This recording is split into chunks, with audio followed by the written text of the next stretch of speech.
belajar pendidikan agama Islam, yaitu mengenai akhlak. Marilah kita mulai pembelajaran kita dengan mengucapkan doa. Mari sama-sama kita berdoa.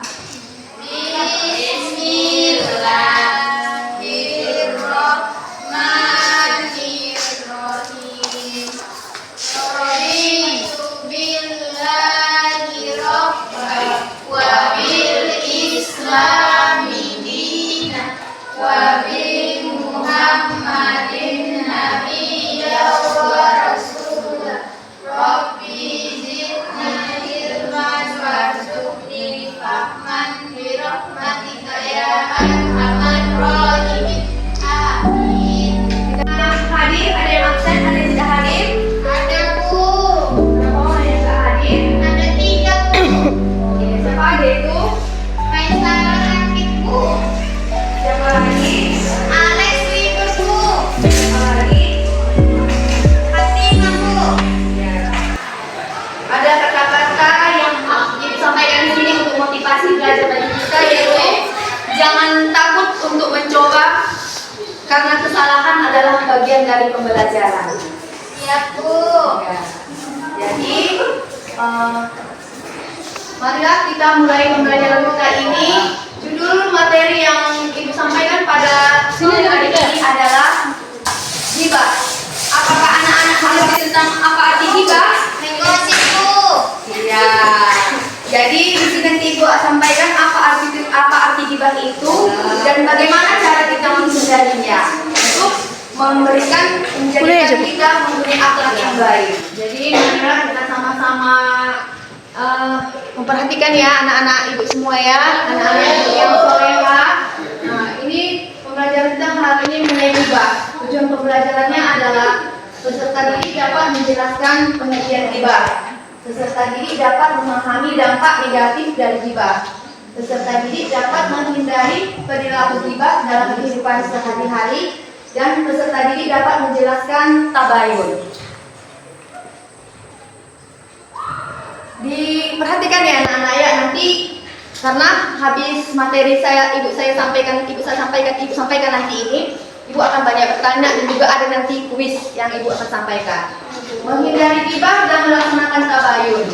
Ghibah atau menggosip merupakan perilaku buruk yang dilarang dalam Islam. Tabayun atau klarifikasi adalah cara penting untuk menghindarinya.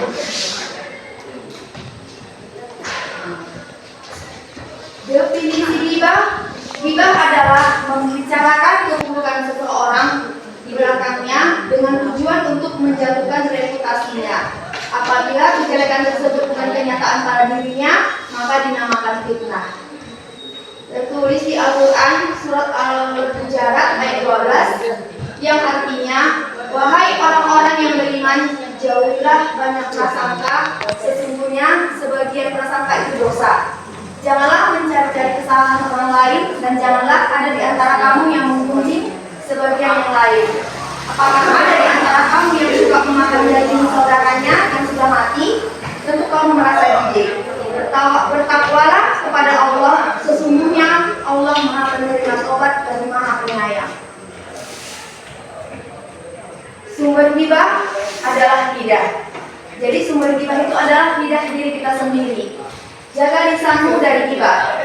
Apabila engkau katakan itu sesuai dengan kenyataan, maka engkau telah menghindarinya. Dan apabila tidak sesuai dengan kenyataan, maka engkau telah berdusta atasnya. Tertulis di hadis riwayat Muslim. Penyebab terjadinya ghibah: 1. Rasa iri atau cemburu. Rasa iri atau cemburu itu ketika seseorang merasa iri kepada pencapaian atau kebahagiaan orang lain. Mereka mungkin tergoda untuk membicarakan orang tersebut dengan cara yang negatif.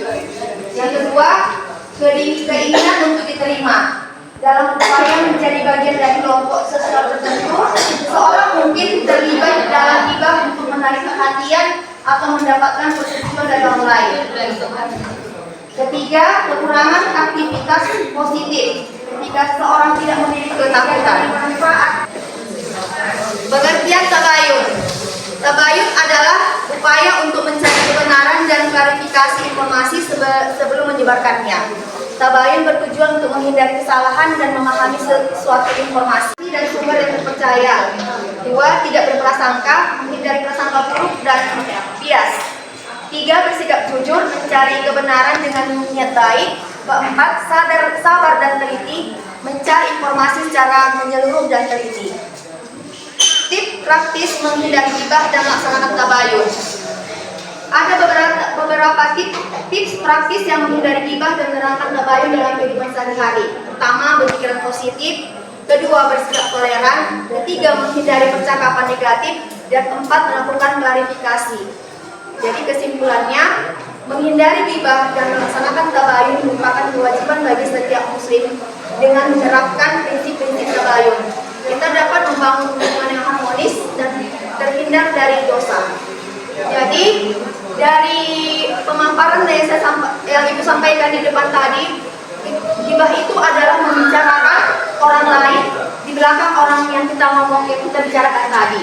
Gibah itu sama seperti kita yang tertulis di Al-Quran Al-Hujurat ayat 12 yang mengatakan kalau kita membicarakan teman kita atau saudara kita di belakang dia, berarti kita seperti memakan bangkai saudara-saudara sendiri. Bisa dibayangkan kan, bisa makan makan bangkai yang akan giginya ya kan? Itulah bisa. Jadi itulah alasan kita pertama harus kita menghindari gibah. Karena memang tertulis di Quran Al-Hujurat ayat 12. Jadi kalau kita ingin informasi yang baik tentang sesuatu hal, kita harus tabayun, kita harus jumpain orang itu, bertanya apakah benar hal tersebut. Jangan kita sampaikan sesuatu itu kalau tidak tahu kebenarannya.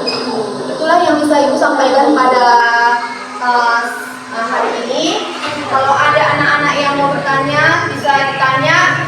Bisa kita 1, 2, 3. Jangan suka bergibah, dosa bukan bertambah, amanmu akan musnah ila yaumil qiyamah. Ibarat makan bangkai saudaramu sendiri. Gibah, gibah, haram mazmumah. Gibah, gibah, jangan bergibah.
Gibah, fitnah.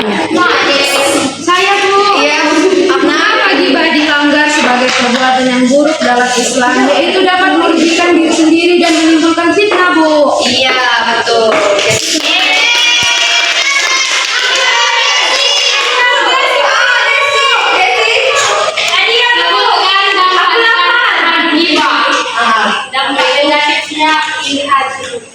Dampak negatif iya, menjadi negatif aja. Itu penyebab gibah karena ada ilmiah yang namanya ada gibah. Sama Desi, dapat merusak seseorang Bu. Iya, jadi penyakit hati. Iya. Penyebab gibah itu jadi memutuskan hubungan kita dengan orang lain. Suatu